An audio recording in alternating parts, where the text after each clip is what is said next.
میرے نبی کی زندگی کا دوسرا رخ کہ بطور انسان زندگی کیسے گزارنی ہے، مرد عورت ہے زندگی کیسے گزارنی ہے۔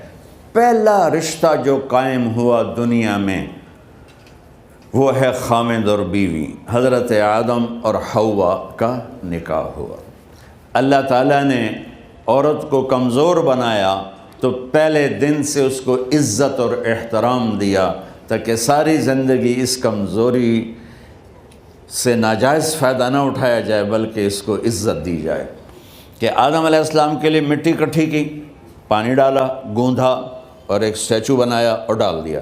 جب وہ خشک ہوا اس میں روح ڈالی اور پھر وہ ننگے بدن تھے، پھر ان کو جنت کے کپڑے پہنائے اور جنت میں ڈال دیا۔ اس کائنات کا حسن بھی عورت سے ہے اور جنت کا حسن بھی عورت سے ہے۔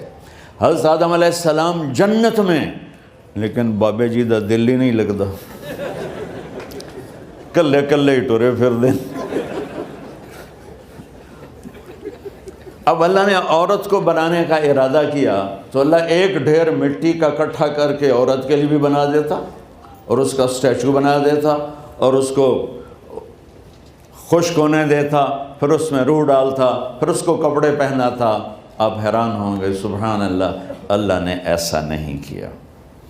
آدم علیہ السلام سوئے، آنکھ کھلی تو دیکھا ایک خوبصورت حسین عورت۔ یہ بات اکثر لوگوں کو معلوم ہوگی کہ یوسف علیہ السلام دنیا کے حسین ترین انسان تھے، اور یہ بات شاید کسی کو معلوم نہیں ہوگی کہ دنیا کی سب سے حسین خوبصورت عورت حضرت حوا ہے۔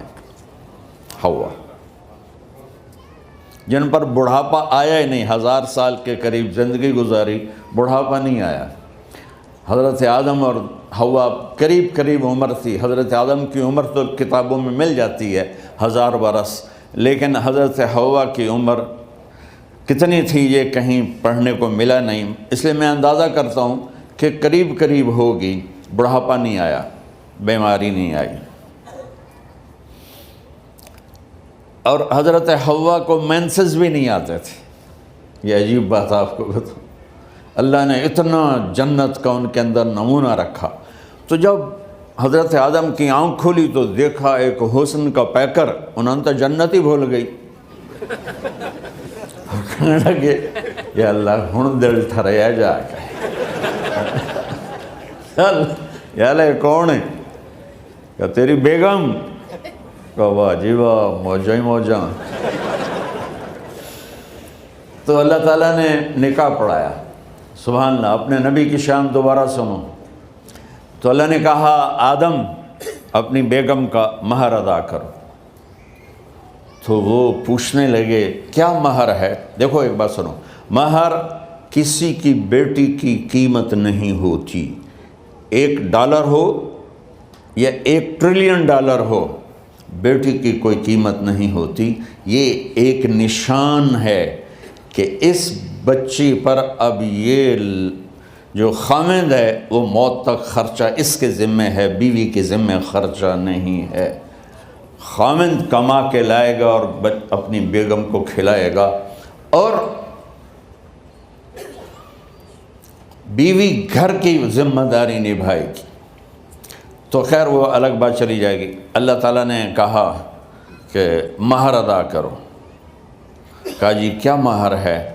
تو میرے اللہ نے کہا تیری نسل میں میرا آخری نبی آئے گا، اس پہ ایک دفعہ درود پڑھ دے، یہ مہر ہے۔ اچھا، شروع دن سے ہے کہ میں نے قبول کیا۔ قبول کیا کا مطلب ہے کہ میں اس لڑکی کو قبول کر رہا ہوں، اس کی کمیوں کے ساتھ بھی خوبیوں کے ساتھ بھی۔ اور جب لڑکی کہتی ہے سائن کرنا قبول کیا ہے، یا زبان سے کہے قبول کیا ہے، تو یہ اس بات کی گارنٹی ہے کہ میں نے اپنے اس لڑکے کو خامد ہونے کے طور پہ قبول کیا، اس کی کمیوں کے ساتھ بھی، اس کی خوبیوں کے ساتھ بھی۔ اور جو ہی شادی ہو کر ڈولی سسرال کے گھر جاتی ہے تو ٹیسٹ شروع ہو جاتا ہے، کی کر دیے، باندھی کے میں، اٹھیں دی کے میں، بول دی کے میں۔ اور اس میں بہت زیادہ نیگیٹو کردار ہے سسرال کا، کئی لڑکیوں کا، کیونکہ ہم نے اپنے نبی کی زندگی نہیں قبول کیا۔ یہ واجب ہے کہنا قبول کیا، کہ جس میں پیغام ہے کہ اب میں اس کی میں کوئی کمی ہے وہ بھی قبول کروں گی، کوئی خوبی ہے تو سر ماتھے پر، اور لڑکا کہتا ہے کہ میں اسے قبول کرتا ہوں، اس کی خوبیوں کے ساتھ بھی کمیوں کے ساتھ بھی۔ یہ بات یاد رکھنا، پرفیکشن کبھی تلاش نہ کرنا، پرفیکشن کبھی تلاش نہ کرنا۔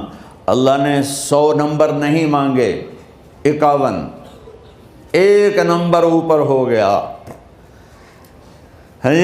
گناہ تمہارے 50 ہیں اور نیکی تمہاری 51 ہے، تو اس ایک پر ہم تمہیں جنت میں ڈال دیں۔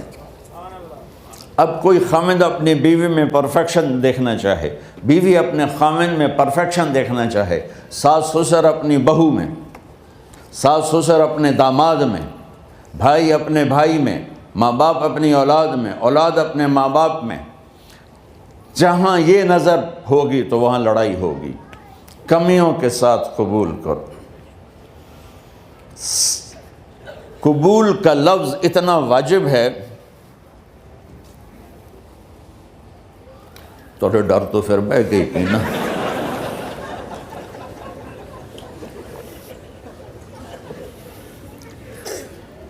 قبول کا لفظ اتنا ضروری ہے کہ اس کے بغیر نکاح ہی نہیں ہوتا۔ میں یہ کئی جگہ لطیفہ سنا چکا ہوں، اور واقعی قصہ بھی ہے، ایسے لطیفہ نہیں ہے۔ میرے دوست ہیں، ذمہ دار ہیں اچھے، تو ان کے گاؤں کا ایک بچہ چھوٹی عمر میں بسوں پہ جا کے نا وہ جاب پہ لگ گیا، تو اس کا کام ہوتا ہے بس کو صاف کرنا، ڈرائیور کو چائے پلانا، اور جہاں کہیں رش ہو تو اس کو ڈائریکشن دینا، استاد جی کٹ لو، استاد جی آن دیو، استاد جی جان دیو، تو یہ اس کا محاورہ بن جاتا ہے۔ اب اس کا نکاح ہوا تو مولانا صاحب نے کہا بھائی عبد الرحمن، میں فرضی نام لے رہا ہوں، نام مجھے اس کا یاد نہیں، عبد الرحمن زینب بنت اسلم نو تیرے نکاح دیتا 500 مہر تو قبول کیتا؟ تھوڑی دیر سوچ کے کہندا جی آن دیو۔ اس نے ساری زندگی آن دیو ہی سیکھا تھا، تو اس کے بھائی نے اس کو نہیں ماری، تو کہنے لگا جی جان دیو۔ مولانا صاحب نے کہا آن دیو جان دیو نال کم نہیں بننا، تو آگا میں قبول کیتا۔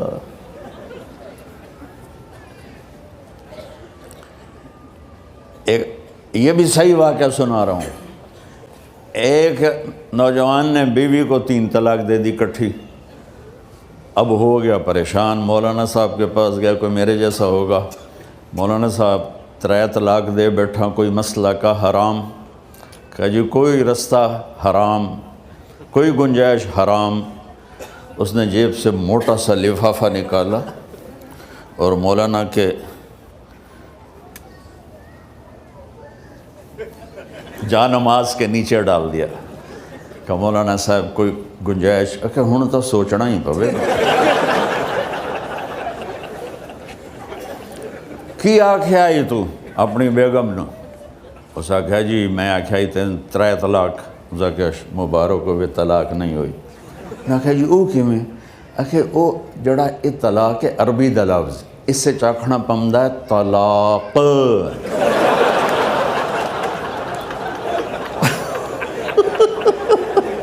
یہ آپ کو صحیح واقعہ سنا رہا ہوں۔ تو تم نے تو چھوٹے کاف کے ساتھ کہا ہے طلاق، او کاف تا کتے آلا ہے، موجاں کر، ایک لفافہ ہو راوے تو چاہے ساری زندگی دا حلال کر دے۔ لفظ قبول اتنا ضروری ہے۔ تو میرے نبی نے 11 شادیاں کی، اللہ کی قسم شوق کی نہیں تھی۔ ما تزوجت وما زوجت الا بوحی من السماء نزل به جبریل۔ کہ لوگوں سن لو میری بات غور سے، مجھے عورت کی کوئی رغبت نہیں ہے۔ میں نے جہاں شادی کی، جہاں بیٹی کی شادی کی، پہلے اللہ نے آسمان سے جبریل بھیج کے حکم دیا، پھر میں نے قدم اٹھایا۔ تو پہلا رشتہ خاوند اور بیوی ہے جو اس کائنات میں جڑتا ہے، یہ دنیا کا سارے رشتوں میں نمبر 1 رشتہ ہے، سب سے خوبصورت رشتہ ہے، سب سے اہم رشتہ ہے، سب سے بڑا رشتہ ہے۔ والدین کے لیے چند آیات ہیں، اولاد کے لیے چند آیات ہیں، بہن بھائیوں کے لیے چند آیات ہیں، خاوند اور بیوی کے لیے سینکڑوں آیات ہیں، سینکڑوں۔ تو اگر آپ اپنے گھروں میں کامیابی دیکھنا چاہتے ہو، اپنے گھر کو ہاؤس کی بجائے ہوم دیکھنا چاہتے ہو، خوشی کا اگر آپ اسے گہوارہ بنانا چاہتے ہو، اللہ کی قسم ڈگریوں سے نہیں ہوگا، محبت سے ہوگا۔ میرے نبی سے پوچھا گیا، یا رسول اللہ اسلام کا سب سے مضبوط عمل، نہیں، میرے نبی نے سوال کیا، بولو بھائی اسلام کا سب سے مضبوط عمل کیا ہے؟ صحابہ نے کہا نماز۔ نہیں، سبحان اللہ، ابھی میں نماز کی کتنی اہمیت بتا چکا۔ انہوں نے عرض کیا جہاد، آپ نے فرمایا نہیں۔ تو صحابہ نے عرض کیا روزہ، آپ نے فرمایا نہیں۔ اللہ اکبر۔ کہ یا رسول اللہ حج، آپ نے فرمایا نہیں۔ تو سارے صحابہ حیران ہو گئے، یا رسول اللہ نماز، جہاد، روزہ، حج، تو پھر کیا ہے؟ اب سننا سارے بہن بھائی، مستورات، بچے بچیاں، آپ نے فرمایا اسلام کا سب سے مضبوط اور بڑا عمل ہے آپس میں اللہ کے لیے محبت کرنا۔ اگر آپ اپنے گھروں میں حسن دیکھنا چاہتے ہو تو ایک دوسرے سے محبت کرو، اظہار محبت کرو، اور محبت کے پیدا ہونے کے لیے بہت ساری چیزیں ہیں، لپیٹ کے 2 میں کر دیتا ہوں، 2 میں۔ بیوی کی خوبی دیکھو، کمی نہ دیکھو، خاوند کی خوبی دیکھو، کمی نہ دیکھو، پہلی بات۔ دوسری بات، اس زبان سے زہر نہ اگلو محبت کے پھول، اس زبان سے کڑوے جملے نہ ہوں، طنز نہ ہو، ٹونٹنگ نہ ہو، بےعزت نہ کرو، انسلٹ نہ کرو، تو آپ کے دل جڑ جائیں گے۔ یاد رکھو شکلوں سے زندگی آباد نہیں ہوتی، زندگی اخلاق سے آباد ہوتی۔ تو اپنے گھر سے ٹونٹنگ نکال دو۔ نہ کہا کا مطلب ہے بارش کا زمین میں جذب ہو کر یکجان ہو جانا، 2 زندگیوں کا محبت میں جذب ہو کر یکجان ہو جانے کو نکاح کہتے ہیں۔ نہ کہا آنکھوں میں نیند کا اتر کے سلا دینا، نہ کہا خاوند اور بیوی کا ایسی محبت دینا کہ چین کی نیند آ جائے، نہ کہا اعتماد کرنا، بھروسہ کرنا، خاوند بیوی پہ بھروسہ کرے، بیوی خاوند پہ بھروسہ کرے۔ اے نوے لوک کے فون چیک ہو رہے ہوئے، کال کتنے کی تھی، کال کتنے کی تھی۔ عزت دو، اعتماد کرو۔ چوتھا مطلب درخت کا چھاؤں بنا دینا، نہ کہا میاں اور بیوی، خاوند اور بیوی کا محبت کی ایسی چھاؤں بنانا کہ اس کے نیچے اولاد کا پودا خوبصورتی سے پیدا ہو سکے۔ نہ کہا، صرف لفظ نکاح کے مطلب بتا رہا ہوں، نہ کہا مریض کو، کدھر ڈاکٹر بیٹھے ہیں، میرے سامنے بیٹھے ہیں، مریض کو دوا ایسی دینا کہ وہ شفا یاب ہو جائے، آپس کے ایسے تعلق بنانا کہ زندگی کو شفا مل جائے۔ میرے بھائی بہنوں، میں آپ کو اپنے نبی کی زندگی بتا رہا ہوں۔ میرے نبی نے 11 شادیاں کی، اللہ ذوالجلال کی قسم، صرف ہمیں زندگی سکھانے کے لیے کہ گھر کی زندگی کیسے ہوتی ہے اور اولاد کو کیسے پالا جاتا ہے۔ اب لوگ کیا مجبوریاں ہیں کہ عورت بھی جاب کرتی ہے، مرد بھی جاب کرتا ہے۔ عورت کی سب سے بڑی جاب اپنی نسل کو پالنا ہوتا ہے۔ جب یہاں ٹائم نہیں ملتا بچے کو، نہ ماں سے ملتا ہے نہ باپ سے ملتا ہے، تو پھر وہ جنگل کا پودا بن جاتا ہے۔ یہ تو وینکوور ہے، فیصل آباد کی بات سناتا ہوں۔ میرے بچے جس اسکول میں پڑھتے تھے ان کے پرنسپل سے میری دوستی تھی، میں ملنے گیا ایک دن، تو کہنے لگے جی عجب واقعہ ہوا ہے کہ یہاں 2 بچے پڑھتے ہیں، ان کی ماں بھی ڈاکٹر ہے اور باپ بھی ڈاکٹر ہے، تو وہ دونوں آئے ہیں میرے پاس کہ ہمارے بچوں نے 3 دن ہو گئے ہیں گھر میں کھانا نہیں کھایا، تو ہم پریشان ہیں، ہمیں بتاتے نہیں. کائنڈلی آپ پوچھ کے بتائیں کہ وہ کھانا کیوں نہیں کھا رہے. ایک باری کر کے بھی کھا دو.